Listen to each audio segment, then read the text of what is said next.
was that like when you tried heroin for the first time? I can tell you the first time I tried heroin, I remember it like it was yesterday. Ugh.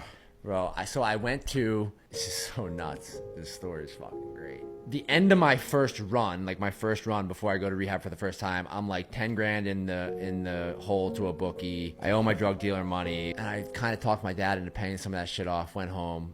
Mom came home. She's like, we know what's up. She sent me to rehab for the first time.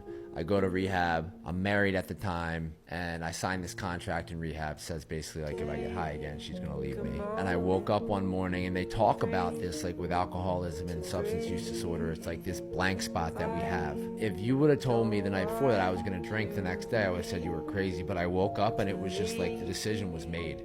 And I drove to a liquor store and bought a flask of like this dirty vodka, and I drank it. And I drove into Camden where I'd copped drugs there back in high school. Like the dirty ass weed with the stems and the seeds in it, like this shit was gnarly.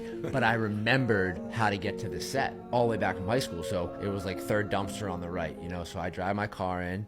Sure enough, some dealer comes out. I'm like, what do you got? He had heroin. I bought it for the first time. I put it in my car. I drive home. My wife doesn't know that I'm drunk. So I kind of like everything chills out that night. She goes to bed. I put a line out on the table. She comes down. She's like, what are you doing? I start crying. I'm like, I'm about to get high. Still haven't done heroin. Right. She kicks me out. That's the last night I'm ever with her.